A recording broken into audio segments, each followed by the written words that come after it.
교독합니다. 이것이 노아의 족본이라. 노아는 의인이요 당대의 완전한 자라. 그는 하나님과 동행하였으며 세 아들을 낳았으니 셈과 함과 야벳이라. 그때 온 땅이 하나님 앞에 부패하여 포악함이 땅에 가득한지라. 하나님이 보신즉 땅이 부패하였으니 이는 땅에서 모든 혈육 있는 자의 행위가 부패함이었더라. 하나님께서 노아에게 이르시되 모든 혈육 있는 자의 포악함이 땅에 가득함으로 그 끝날이 내 앞에 이르렀으니 내가 그들을 땅과 함께 멸하리라. 너는 고패로 나무로 너를 위하여 방주를 만들되 그 안에 칸들을 막고 역청을 그 안팎에 칠하라. 내가 만들 방주는 이러하니 그 길이는 300규빗, 너비는 50규빗, 높이는 30규빗이라. 거기에 창을 내되 위에서부터 한 규빗에 내고 그 문은 옆으로 내고 상중하 3층으로 할지니라. 내가 홍수를 땅에 일으켜 무릇 생명의 기운이 있는 모든 육체를 천하에서 멸절하리니 땅에 있는 것들이 다 죽으리라. 그러나 너와는 내가 내 언약을 세우리니 너는 내 아들들과 내 아내와 내 며느리들과 함께 그 방주로 들어가고 혈육 있는 모든 생물을 너는 각기 암수 한 쌍씩 이끌어들여 너와 함께 생명을 보존하게 하되 새가 그 종류대로 가축이 그 종류대로 땅에 기는 모든 것이 그 종류대로 각기 둘씩 내게로 나아오리니 그 생명을 보존하게 하라. 너는 먹을 양식을 내게로 가져다가 저축하라. 이것이 너와 그들의 먹을 것이 되리라. 노아가 그와 같이 하여 하나님이 자기에게 명하신 대로 준행하였더라. 아멘. 베드로후서 3장 한 구절 더 보겠습니다. 베드로후서 3장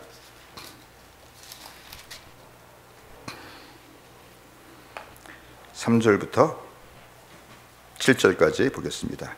먼저 이것을 알지니, 베드로후서 3장 3절부터 7절까지 먼저 이것을 알지니 말세에 조롱하는 자들이 와서 자기의 정욕을 따라 행하며 조롱하여 4절 이르되 주께서 강림하신다는 약속이 어디 있느냐. 조상들이 잔후로부터 만물이 처음 창조될 때와 같이 그냥 있다 하니 이는 하늘이 옛적부터 있는 것과 땅이 물에서 나와 물로 성립된 것도 하나님의 말씀으로 된 것을 그들이 일부러 잊으려 함이로다. 이로 말미암아 그때의 세상은 물이 넘침으로 멸망하였을 때 이제 하늘과 땅은 그 동일한 말씀으로 불사르기 위하여 보호하신 바 되어 경건하지 아니한 사람들의 심판과 멸망의 날까지 보존하여 두신 것이니라. 아멘. 세상 사람들은 물론이고 교회 안에 신앙을 가지고 있다고 하는 사람들 중에서도 노아의 홍수가 실제로 역사 속에 일어났다는 것을 부정하려고 하는 사람들이 많이 있어요. 제가 전에 감리교회 다닐 때인데 그 교회 이제 장로님 부인이었어요. 근데 감리교회에서 무슨 강사로 하여튼 일하시는가 제가 그렇게 알고 있는데 제가 그때 이제 처음 예수님 믿고 막 신앙이 뜨거울 때인데 재림에 대해서 막 얘기를 제가 했어요. 그랬더니 젊은 사람이 재림을 믿어? 이러더라고요. 근데 제가 받은 느낌은 제 믿음이 기특하다고 하는 것이 아니고 저를 조롱하는 그런 느낌을 제가 받았어요. 어떻게 재림이라는 것을 믿을 수가 있어? 그런 느낌을 받았어요. 그리고 이제 그때 또 한 번은 감리교 신학대학교에서 여자 교수가 왔어요. 그리고 이제 오병이어의 기적을 본문으로 해서 그분이 설교를 했습니다. 그분이 이렇게 설교를 했어요. 오병이어의 기적을 이제 본문을 읽고 나서 여러분 이것이 어떻게 된 일인지 아십니까? 예수님께서 너희가 먹을 것을 주오라 그럴 때 안드레가 부지런히 가서 어린아이 도시락을 하나 찾아고 왔습니다. 그게 보리떡 5개와 물고기 2마리입니다. 그것을 내놓았더니 예수님께서 우리 지난주에 들었죠? 기도하시는 동안에 사람들이 부끄러움을 느껴서 자기들이 숨겨두러 가져온 도시락을 꺼내가지고 그걸 먹고 12바구니가 남았더라 그랬어요. 근데 성경에 보면 뭐라고 되어 있냐면 빈들에 있은 지 3일 됐다 그랬어요.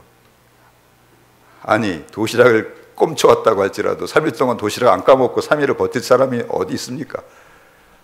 제가 그거 듣는데 너무 화가 나가지고, 너무 화가 나는 거예요. 그냥 어떻게 성경을 저렇게, 신학대 교수라는 사람이 와가지고 저렇게 성경을 정말 완전히 깜보고 하나님을 욕보이는 그런 저걸 설교라고 하는가.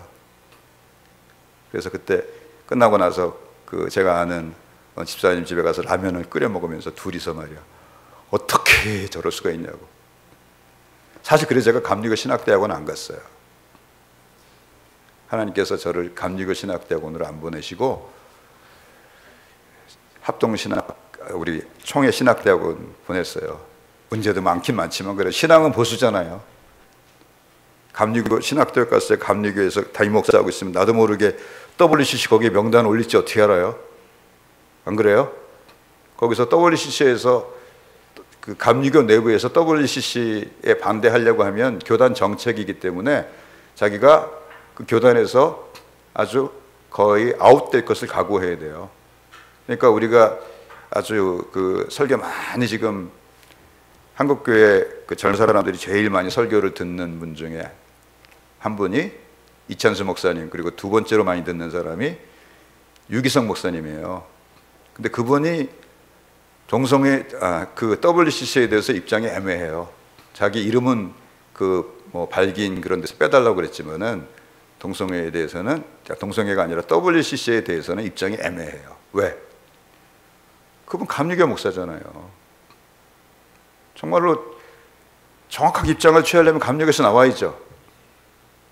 근데 물론 여러 가지 문제가 많이 있겠죠. 감리교에서 탈퇴하려고 그러면 교회 분쟁이 날 수도 있고, 그러니까 이럴 수도 없고 저럴 수도 없는 그분의 입장을 충분히 이해합니다만, 어쨌든 제가 그때 그 감리교에 있었을 때 어떻게 이렇게 가르치나 그랬어요. 그때 변선환이라고 하는 감리교 신학대학 그 교수가 또 와서 강의를 했는데, 모든 종교에는 구원이 있대요. 그 예수님 왜 믿어요?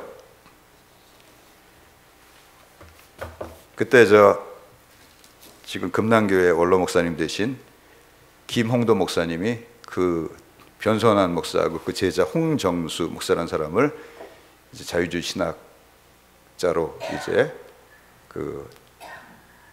생각해가지고, 아무도 그 사람들 안 건드리는데 그분이 그 일에 앞장서서 그 사람들을 감리교 신학대학에서 뽑아냈어요. 그래서 사실은 또 그것 때문에 많은 공격을 당했어요. 신상이 털렸어요.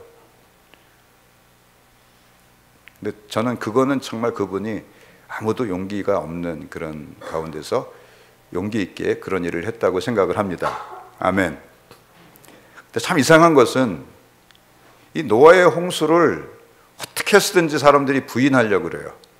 심지어는 교회 안에 신앙생활하면서 예수를 믿는다고 하는 사람들도 노아의 홍수는 뭐 국지적인 홍수였다, 고대 중동 지방에만 국한된 국지적인 홍수였다, 이런 소리를 자꾸 해요. 아니, 국지적인 홍수면 방주를 왜 만들어요? 잠시 높은 데로 피해 있으라 그러면 되죠. 정말로 노아의 홍수는 그냥 홍수가 아니에요. 노아의 홍수라고 할 때 히브리 말로 맞불이라고 하는 단어가 사용됐어요. 근데 이 홍수는 노아의 홍수에만 적용되는 단어예요. 일반적인 홍수는 맞불이라고 안 그래요. 그러니까 사실 홍수라기보다는 대격변, 그냥 홍수가 아니라 완전히 그냥 세상을 뒤엎는 그런 대격변을 말하는 것입니다. 아멘. 근데 왜 이렇게 노아의 홍수가 역사적인 사실이라고 하는 것을 사람들이 인정하기를 싫어할까요? 심지어 교회 안에서조차도. 그러니까 심판의 사건이잖아요. 하나님이 이렇게 무시무시하게 심판하신다는 것을 인정하기가 싫은 거예요. 그러니까 사람들이 너무 자기 생각으로 하나님을 착한 하나님으로 만들려고 그래요.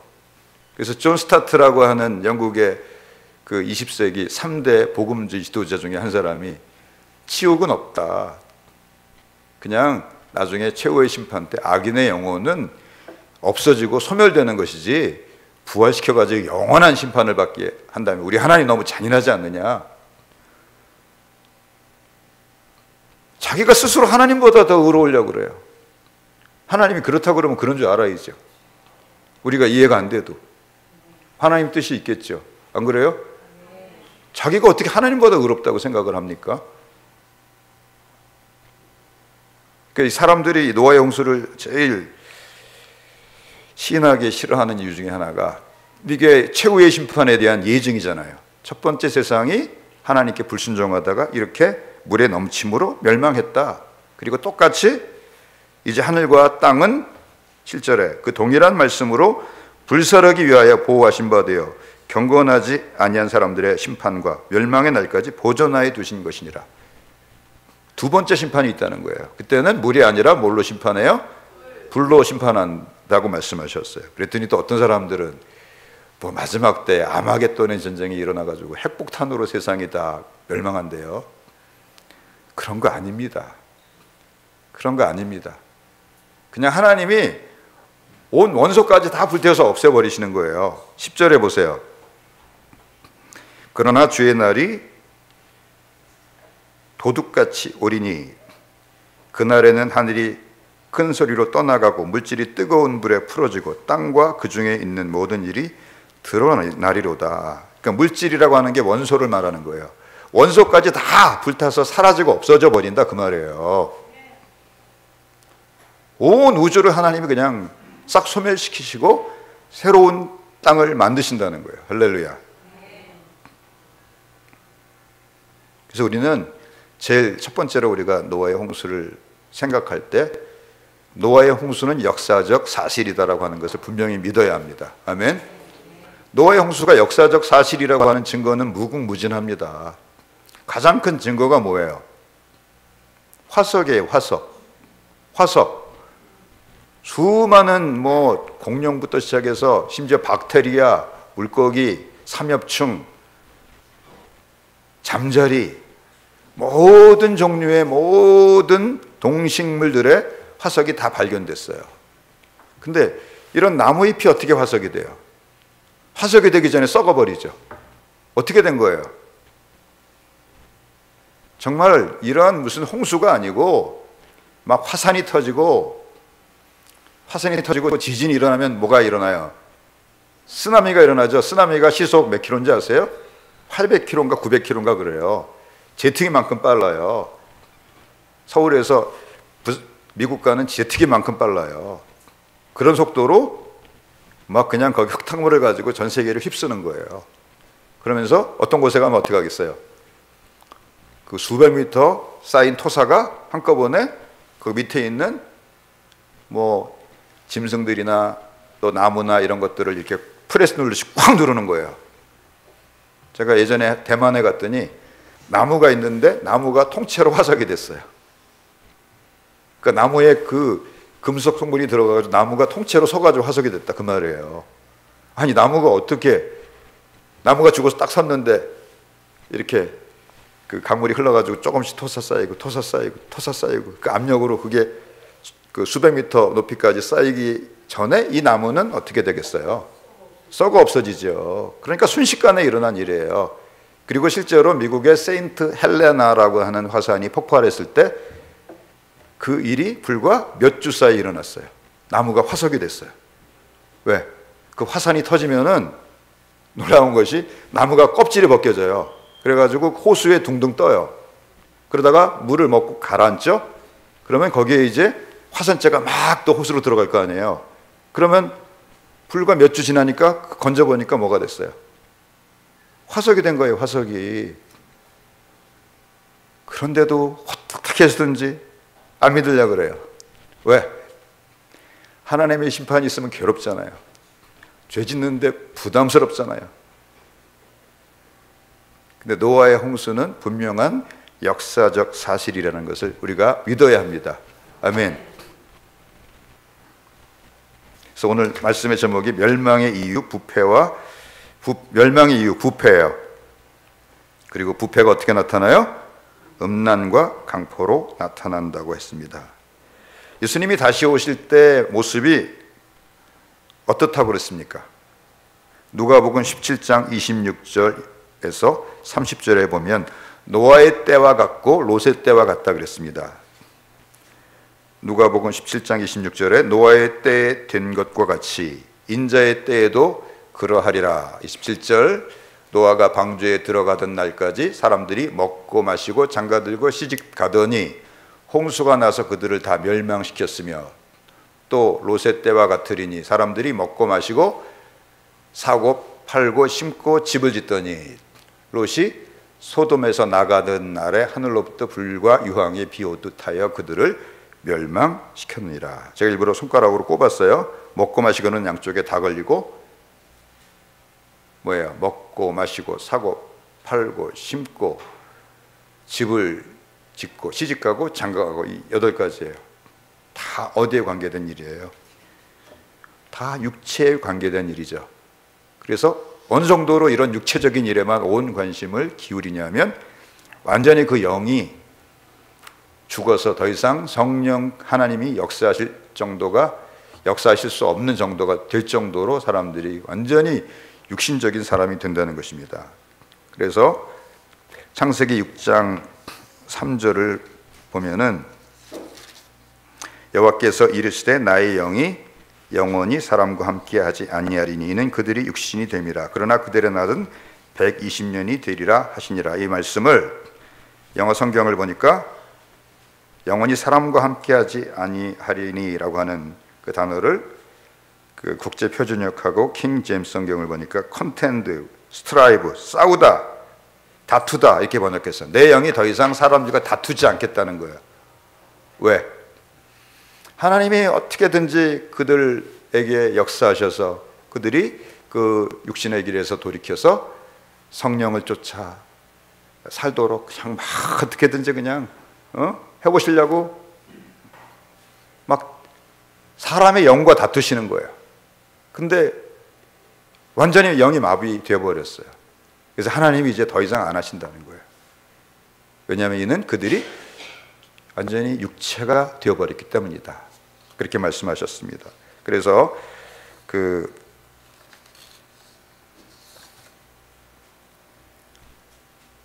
공동 번역이라고 있죠. 공동 번역이라고 하는 그 성경을 보면은 공동 번역이 어떻게 번역을 해 놓았냐면은 여호와께서 말씀하셨다. 나의 입김이 영원히 사람과 함께하지 아니하리니 이는 그들이 동물이 됨이라 그랬어요.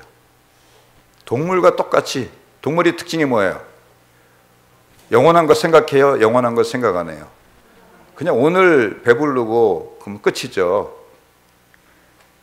그 강아지를 키우시는 분들이 있어요.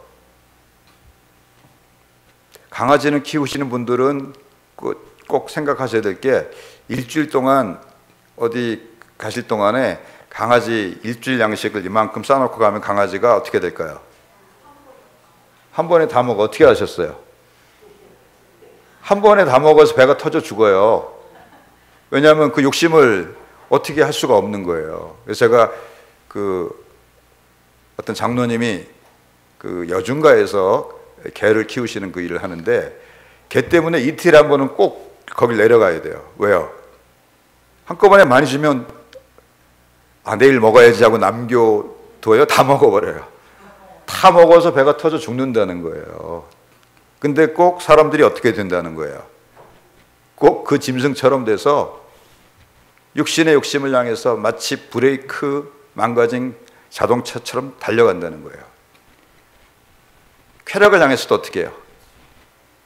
쾌락을 향해서도 끊임없이 달려가는 거예요. 요새 동성애가 큰 문제가 되고 있는데 저는 모르겠는데 그 동성애가 주는 그 쾌락이 대단한가 봐요. 참 이상한 일이죠. 정말 그거는 하나님이 주시는 그 쾌락은 아니에요. 왜요? 하나님 그런 걸 만드신 적이 없거든. 그러면 정말 그런 쾌락은 누가 주는 거예요? 사탄이 주는 거죠. 그리고 그 쾌락이 얼마나 강력하게 그 사람을 꽉 붙잡고 있는지, 심지어 예수님 믿는다고 하는 사람들 중에서도 믿음을 가지고 있으면서도 동성애는 못 버려요. 그 나중에는 어떻게 해요? 이 사람들이 성경을 바꾸려고 그래요. 왜 지옥엔 안 가야 되겠고, 성경의 동성애에 대해서 이렇게 죄로 규정하는 규절이 있잖아요. 그러니까 이 구절은 그런 뜻이 아니다라고 그 해석을 바꿔요. 그 정도로 참 죄라는 것이 얼마나 무서운지 모릅니다.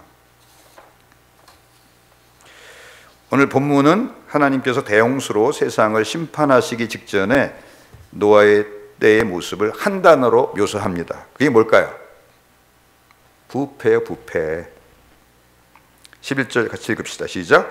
그때 온 땅이 하나님 앞에 부패하여 포악함이 땅에 가득한지라. 또 12절 하나님이 보신즉 땅이 부패하였으니 이는 땅에서 모든 혈육 있는 자의 행위가 부패함이었더라. 부패라는 단어가 3번이 나와요. 부패라는 단어가 영어로는 corrupt라고 번역해놨는데 타락했다, 오염됐다 뭐 그런 뜻입니다. 그래서 이제 부패 정권, 뭐 또 바이러스에 오염된 프로그램 그런 거 할 때 corrupt란 말을 쓰는 것을 봅니다. 그래서 공동 번역은 속속들이 썩어 있었다 그렇게 번역을 했어요. 그때 온 땅에 하나님 앞에 속속들이 썩어 있어서 포악함이 온 땅에 가득한지라. 우리말 표현으로 좀 더 적나라하게 표현하면 썩어 문드러졌다. 썩어 문드러졌다. 완전히 썩어 문드러져서 되살릴 수가 없는 지경이 되었다는 것입니다. 우리도 이제 집에 과실을 보관하다 보면은 무심코 막 한 달 뭐 이렇게 뒀는데 보니까 다 썩었어요. 그런 거 많이 보시죠? 특히 귤 같은 거. 그래도 이제 보면은요, 어떨 때는 그 썩은 부분만 잘라내면은 나머지 먹을 수 있을 정도로 썩은 게 있어요. 근데 완전히 썩어서 되살릴 수가 있는 게 하나도 없는 것들 있죠. 나머지 먹었다가는 배탈 나고 큰 난리 납니다.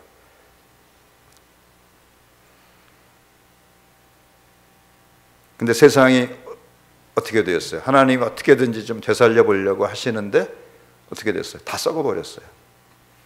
다 썩어버렸으면 어떻게 돼야 돼요? 버려야죠. 더 버려야죠. 딱 한 가정이 남았어요. 누구 가정? 노아의 가정. 근데 노아의 가정마저 거기 오염되면 어떻게 돼요? 그럼 하나님이 이 땅에 메시아를 보내시려고 하는 계획은 이제 무의로 돌아가는 거예요. 하나님께서 노아를 보존하셨어요. 아멘. 물론 노아가 의로운 것도 있지만 노아에게 은혜를 베푸신 거예요. 노아 할아버지가 무드셀라라고 했죠. 증조 할아버지가 에녹이라고 그랬죠. 또 아버지가 라멕이에요. 다 하나님을 경외하는 사람들이에요.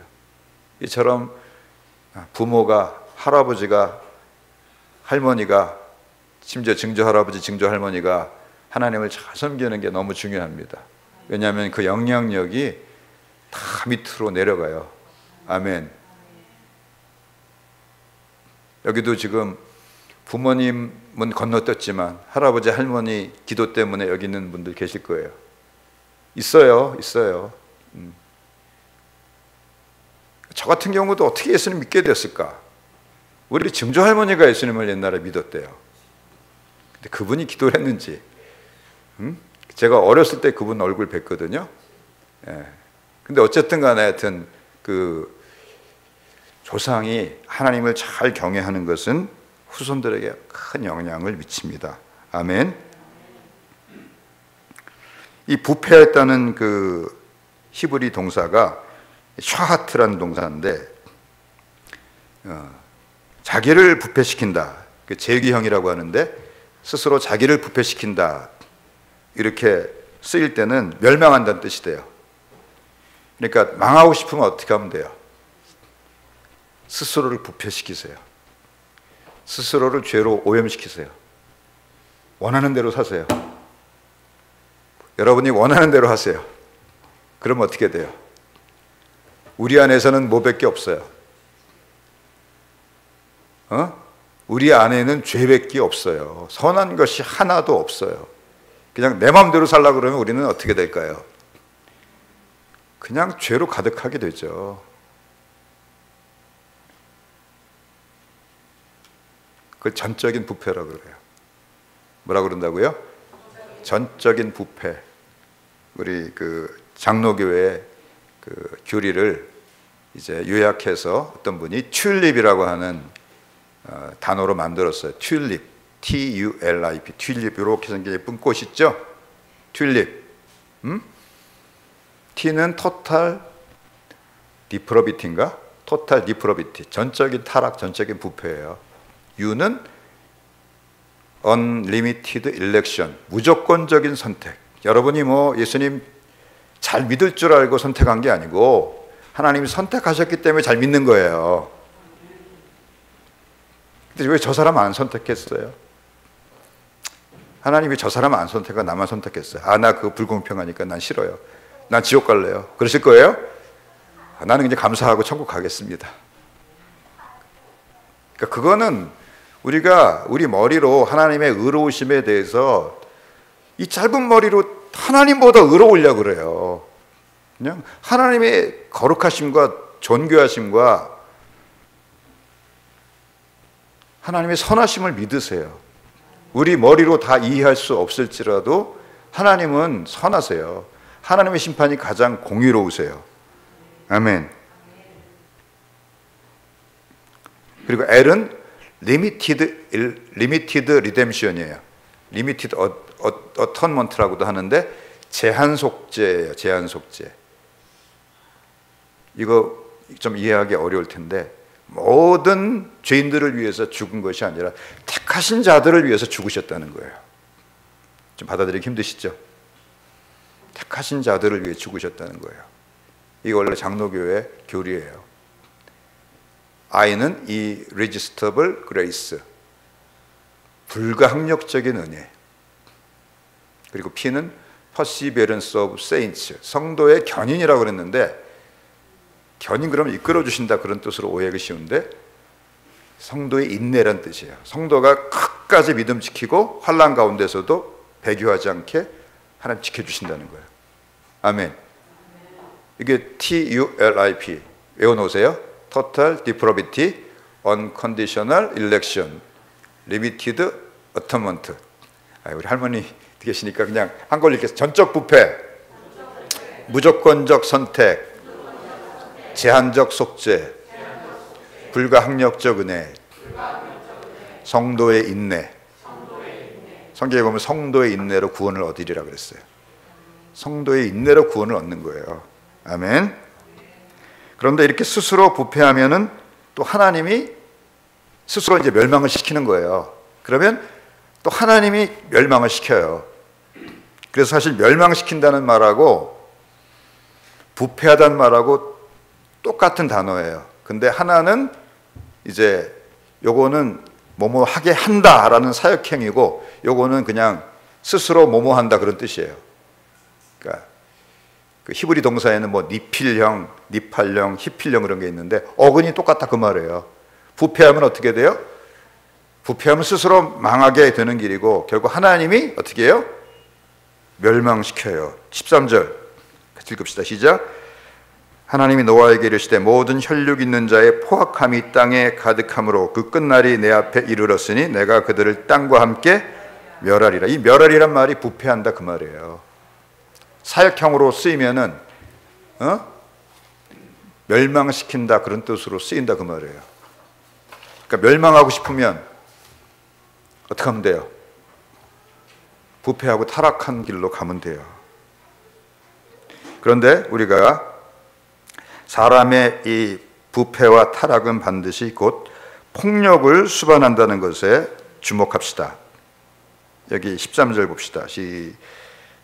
여기 11절도 보세요. 그때 온 땅이 하나님 앞에 부패하여 포악함이 땅에 가득한지라. 사람이 부패하고 타락하면은 그 특성이 뭐예요? 포악해져요. 영어로는 violence, 폭력이에요. 폭력이 땅에 가득하게 됩니다. 또 13절에도 똑같이 말씀하고 있습니다. 시작. 하나님이 노아에게 이르시되 모든 혈육 있는 자의 포악함이 땅에 가득함으로 그 끝날이 내 앞에 이르렀으니 내가 그들을 땅과 함께 멸하리라. 여기도 포악함도 이제 폭력의 폭력.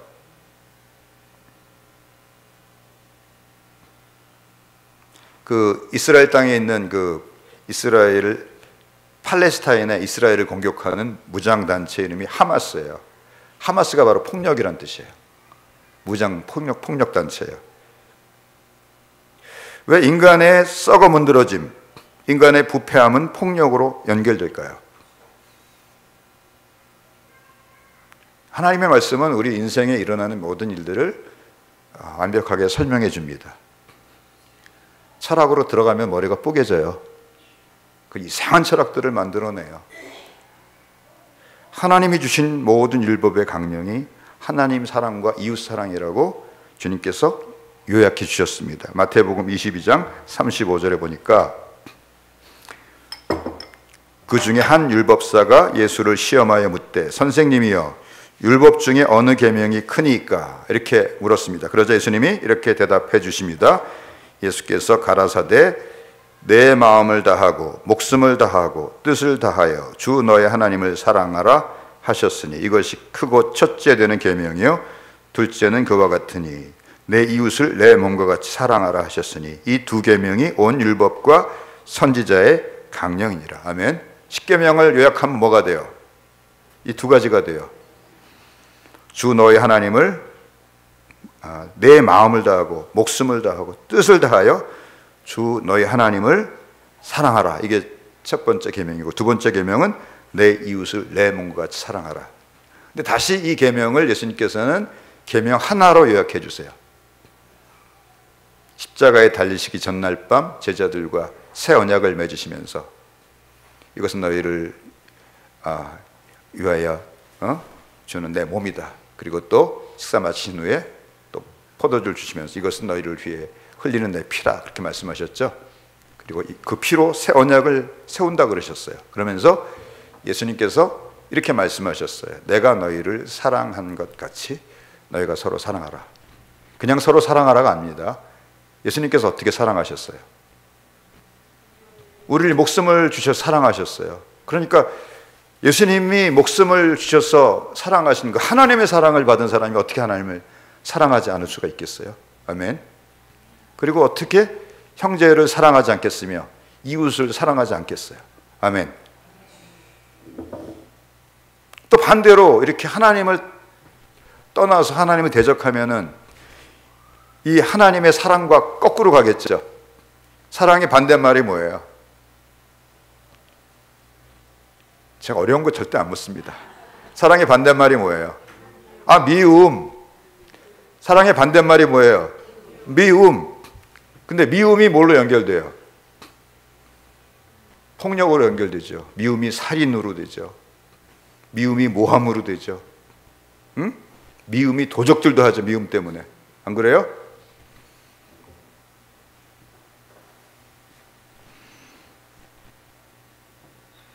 그러므로 하나님께서 우리 인생들에게 요구하시는 삶은 하나님 사랑, 이웃 사랑이라고 요약할 수가 있습니다. 그러므로 주의 성령으로 충만할수록 이런 사랑의 열매를 맺게 될 것입니다. 아멘.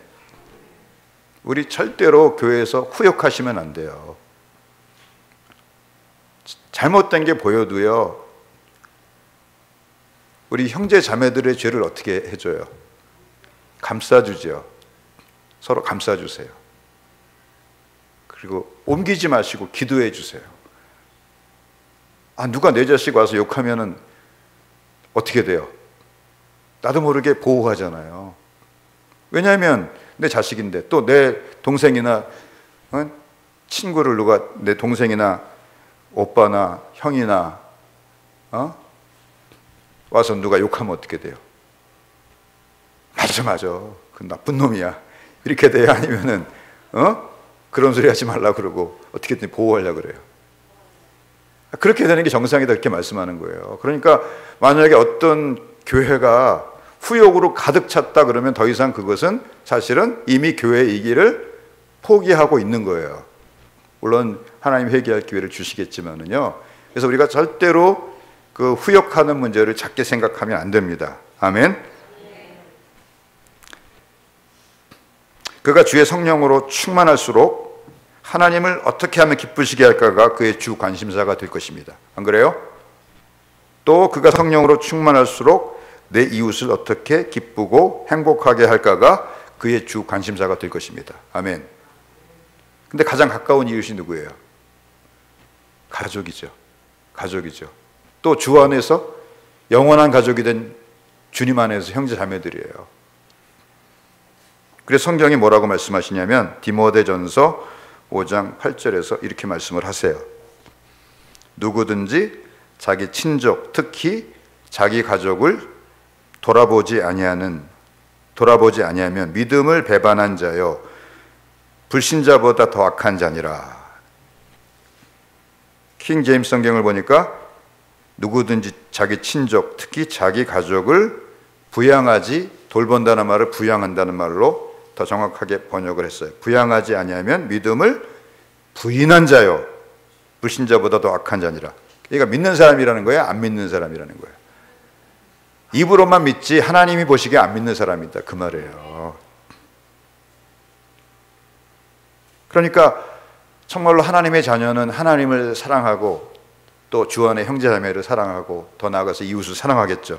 어떻게든지 그분들에게 유익을 주려고 하겠죠. 그렇죠.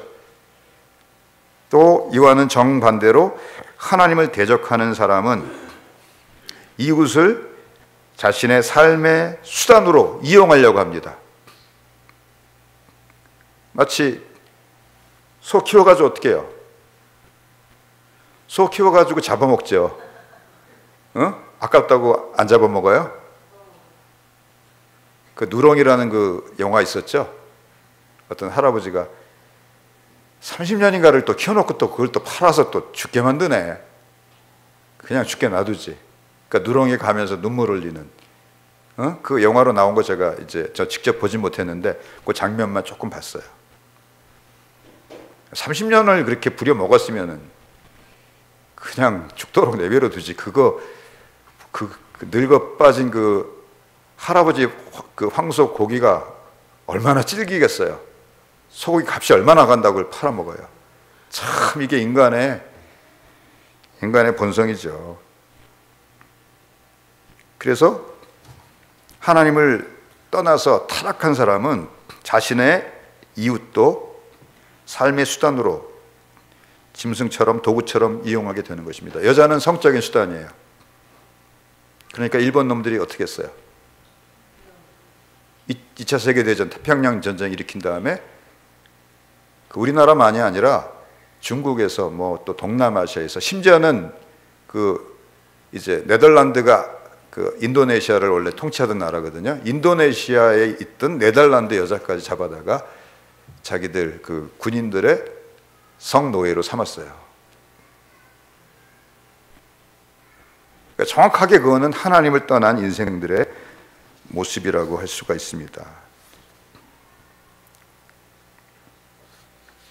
그래서 사람이 이렇게 하나님을 떠나서 부패하게 되면은 결국은 욕망을 따라 살게 되어 있죠. 그렇죠? 그러니까 욕망 중에서도 또 강력한 욕망이 뭐예요? 배가 부르면 그 다음에는 무슨 걸 추구하게 돼요? 성적인 쾌락을 추구하게 되죠. 그래서 창세기 6장 2절에 하나님의 아들들이 사람의 딸들의 아름다움을 보고 자기들이 좋아하는 모든 여자를 아내로 삼는지라. 그러니까 여기는 폭력이 지금 사실 들어가 있어요. 어떻게 해요? 너도 일로 와. 너도 일로 와. 그래가지고 다 자기 원하는 대로 힘 있는 자가 자기 아내로 삼았다. 그런 뜻이 여기에 포함이 되어 있는 것입니다. 소돔과 고모라가 멸망할 때 여러분들 그 어떤 모습이에요? 이제 천사들 둘이 롯의 집에 들어갔는데 그 사방에서 동성애로 성폭행하겠다고 몰려오죠. 근데 어린애부터 노인까지 있었다고 그랬어요. 그 말은 무슨 말이냐면 동성애가 편만하게 된 지 최소한 수십 년이 지났다 그 말이에요. 만약에 15살부터 시작했으면 85살이면 70년 지난 거예요. 동성애가 편만하게 된 지가. 그런데 거기 보면 또 재미있는 현상 하나가 나타나요. 이 사람에게 이런 악을 행하지 말라. 내게 딸이 있으니까 내가 딸을 줄 테니까 딸을 대신 윤관을 하든지 말든지 하고 이 남자들은 손대지 말라. 이게 여자들의 인권이 뭐예요? 우리 여성분들은 그런 구절을 읽을 때 막 그냥 화가 치밀어 오르셔야 돼요.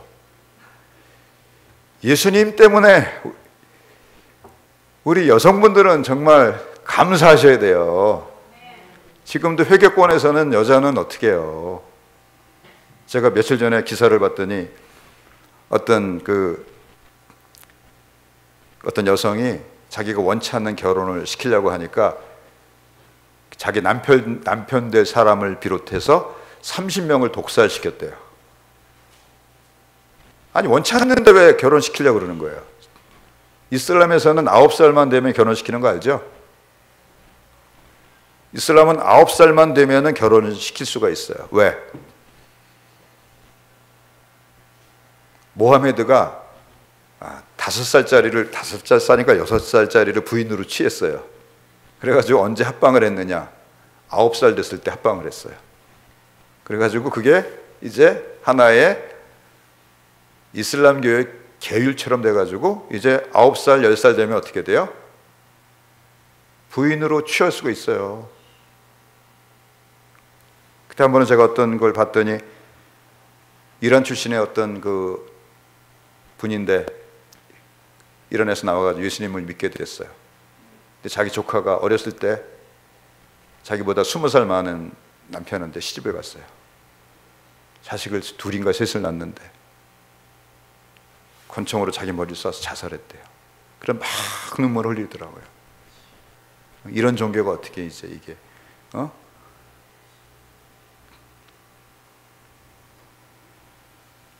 우리 하나님이 이렇게 해주신 거 감사하세요. 할렐루야. 그래서 사람이 극도로 또 성적인 쾌락을 추구하게 되면 이렇게 폭력적이 됩니다. 우리가 사사기에서도 보면은 레위인이 이제 첩을 데리고 돌아오다가 기브라는 곳에 들어갔는데 또 남자들이 몰려와서 그 레위인을 성폭행하려고 그래요. 그리고 또 주인이 어떻게 해요? 내가 딸이 있으니까 딸을 또 내준다 그러죠. 이거 폭력이에요, 폭력 아니에요? 엄청난 폭력이죠. 그랬더니 그 또 레위인도 또 정말 나쁜 놈이에요. 놈이라고 그래야 돼, 정말로.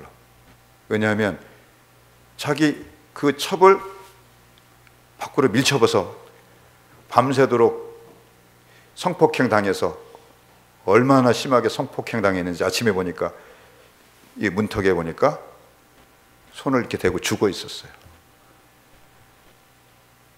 이 다 폭력이죠. 성적인 쾌락과 폭력이 결합을 하는 거예요.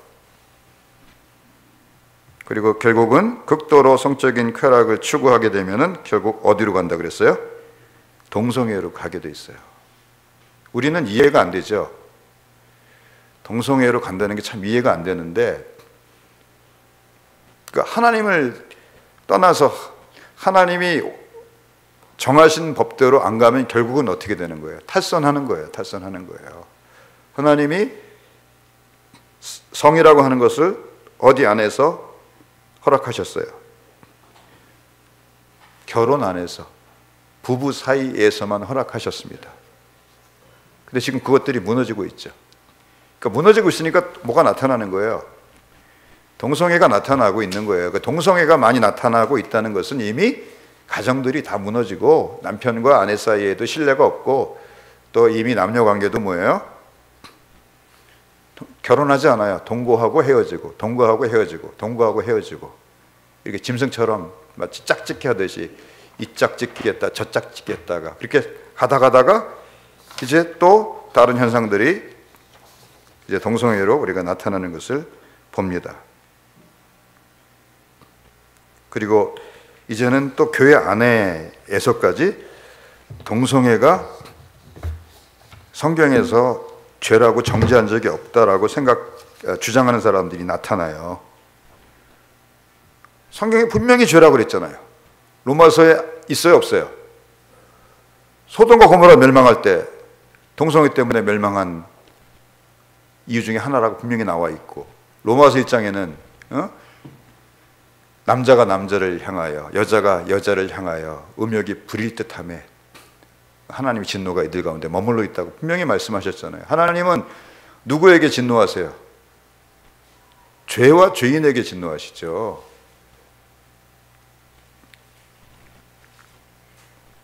지난번에 보니까 무슨 임보라 목사인가 여잔데 동성애 자기 교회 또 동성애자들 다 오라 그래가지고 동성애는 또 죄가 아니래요. 그 운동하는 사람이에요.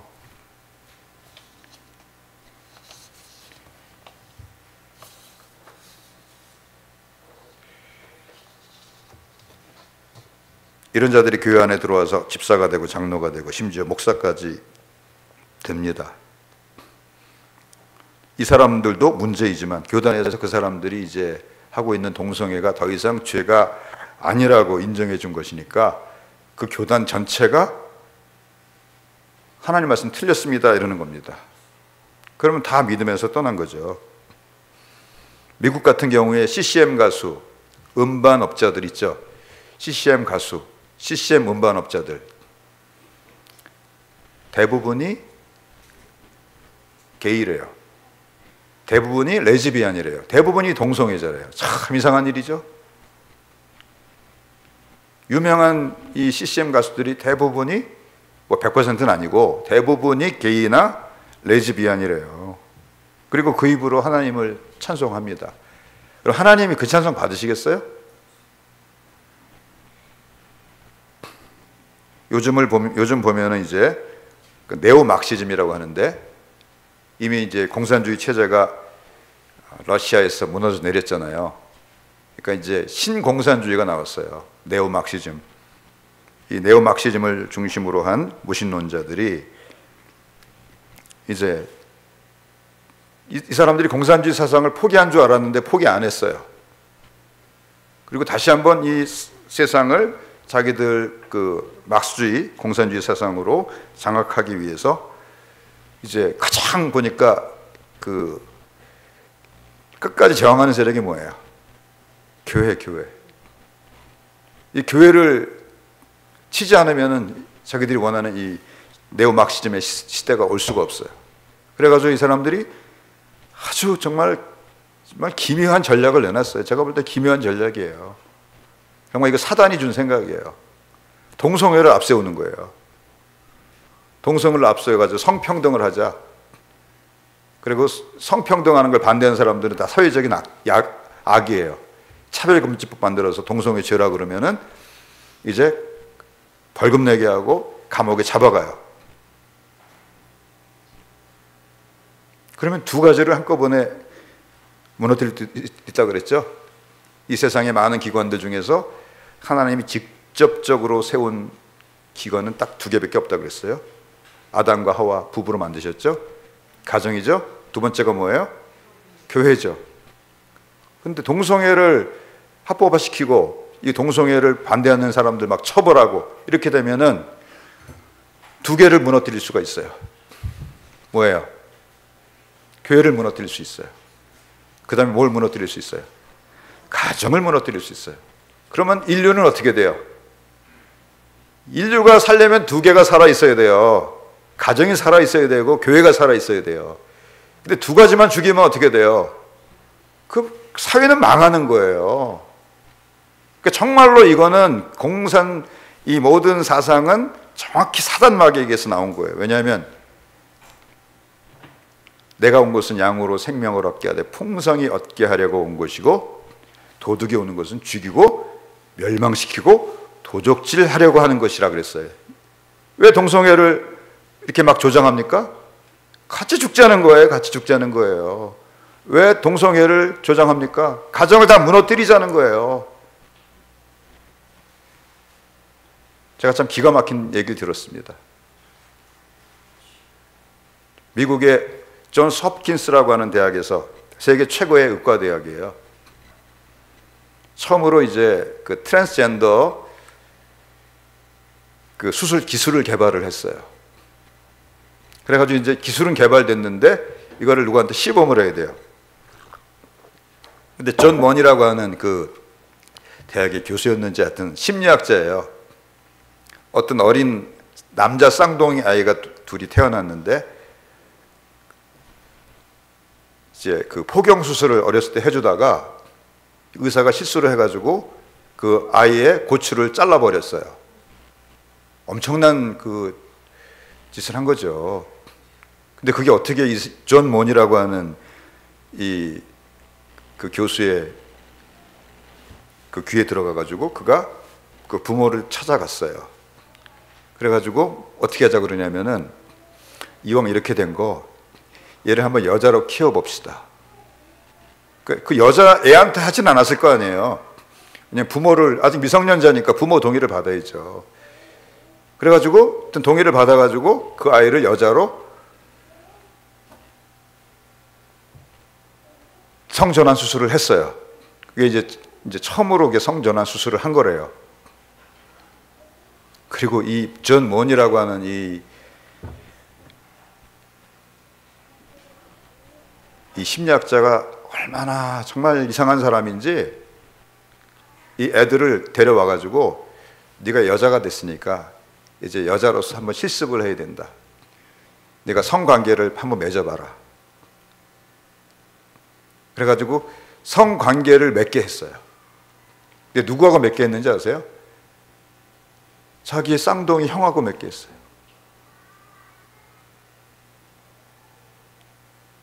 나중에 커서 어떻게 된지 아세요? 형이 30몇 살에 약 먹고 자살하고 2년 있다가 이제 그 여자로 성전환 수술 한 사람도 권총으로 자살했대요. 그리고 그래서 존 홉킨스 대학에서 이제 조사를 해봤더니 이 성전환 수술을 하는 사람들의 자살률이 그냥 제가 정확한 건 모르겠어요. 일반인의 20배인지 아니면 수술을 안 한 상태로 있는 사람의 20배인지 모르겠는데 어쨌든 20배래요. 그래서 존 홉킨스 대학에서 그거를 수술을 중단했어요. 그리고 이런 사실을 아마 발표를 한 것 같은데, 그러니까 뭐 동성애 진영에서 벌떼같이 일어나서 공격을 하는 거예요. 그래서 금년동과 손을 들었대요. 제발 우리 좀 그만 공격해라. 그 대신에 우리가 다시 그 성전환 수술을 재개하겠다. 그래서 그동안 안 하던 성전환 수술을 다시 재개했대요. 이제는 이게 뭐가 되냐면 동성애를 앞세운 폭력이 되는 거예요. 우리 뭐 어린아이 노는 중에서 뭐만 탁 나오면 다 그 부화되는 거 있죠. 무슨 놀이라 그래 그거를? 두목놀이라 그래요? 어? 나만 해봤나? 하여튼 뭐라고 딱 선언을 하면 그 다음부터 그 다방구 말고 하여튼 뭐 말 잘 들어야 되는 거 있어요. 지금은 동성애! 그러면은 다 말 들어야 돼요. 그런 세상을 지금 만들려고 하는 거예요.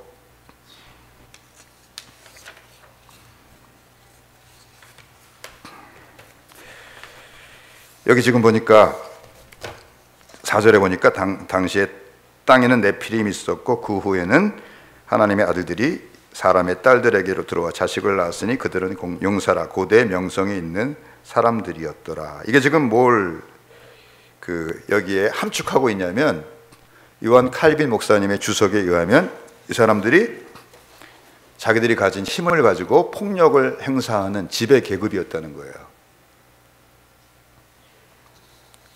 제가 전에도 한 말씀 드렸는데, 야, 우리 참 칼빈 목사님은 참 대단하다. 어떻게 이 구절을 가지고 이런 거를 이렇게 끌어낼 수가 있을까, 그런 생각을 했어요. 이렇게 썼어요. 그러나 그 전체를 요약하면 그들은 잔인한 폭군들이었으며 일반 백성들과 구별되는 특수 계급들이었다는 말이다. 그리고 그들의 최후의 잘못은 교만이었다. 왜냐하면 자기들의 힘을 의지하고 모든 멍에를 팽개치기 시작했던 것이기 때문이다. 그리고 동시에 그런 거만스러운 행동이 하나님의 모든 제도를 뿌리쳐버리고 구분을 멸시하게 만들었던 것이다. 또한 그들은 인간에 대해서는 경멸적이고 잔인한 자들이었으니 그 이유는 하나님에게 복종하기를 거절하는 자들이 인간에 대하여 정중하게 처신한다는 것은 도저히 불가능하기 때문이다. 모세는 부과하기를 그들은 유명한 자들이라고 했다. 그는 그 말을 함으로 그들이 자기들의 죄악을 자랑스럽게 여겼다는 사실과 함께 말하자면 명예로운 강도들이었다는 것을 암시해주고 있다. 근데 역사는 반복되죠. 노아의 홍수 전에는 이렇게 이제 폭력이 나타났는데 그 폭력이 역사가 반복돼요. 이제 누구한테 나타나요? 니므롯에게 나타나죠. 니므롯이 전쟁을 일으켜가지고 권력 잡으려고 수많은 사람들 전쟁이 일어나면 죽죠. 여기 창세기 10장 8절 보세요. 구스가 또 니므롯을 낳았으니 그는 세상의 첫 용사라. 9절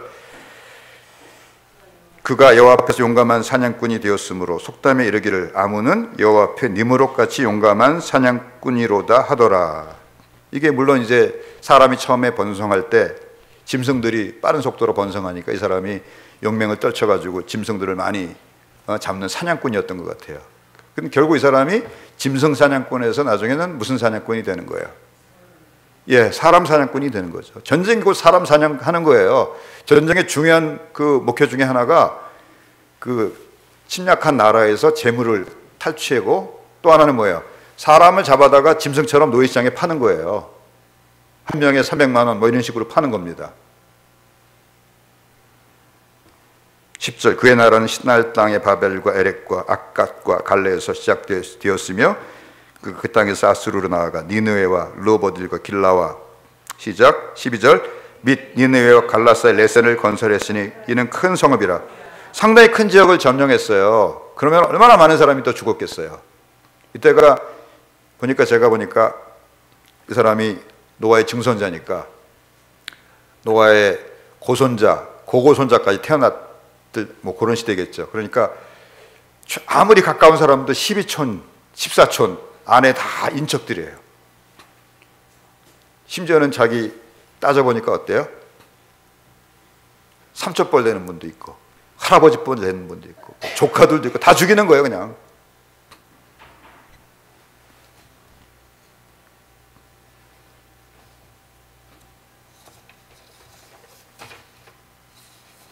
이게 역사 속에 반복됩니다. 현대 와서도 이런 권력을 잡은 자들이 엄청난 폭력을 행사합니다. 소련의 볼셰비키 혁명으로 스탈린이 죽인 4천만 명을 비롯해서 이제 소련의 그 공산주의가 5천만 명 이상을 죽였어요. 또 수많은 사람들을 시베리아의 강제 수용소로 유배를 보냈습니다. 우리가 잘 아는 솔제니친 수용소의 군도라는 책이 바로 자기 시베리아에서 유배를 당한 그 경험을 가지고 쓴 거예요. 이반 솔제니친의 하루란 책이죠. 또 히틀러는 유대인 600만 명을 죽였어요. 그 집시와 장애인 50만 명을 학살했어요. 왜요? 아리안 인종이 제일 뛰어난 인종인데 이 인종이 하루빨리 더 고급한 인종으로 진화하기 위해서는 이런 씨가 안 좋은 유대인들하고 집시, 장애인들은 씨를 말려야 된다는 거예요. 이게 어디서 나온 거예요? 진화론에서 나온 거예요. 진화론에서. 그러니까 진화론이 얼마나 무서운 건지 우리가 알아야 돼요. 진화론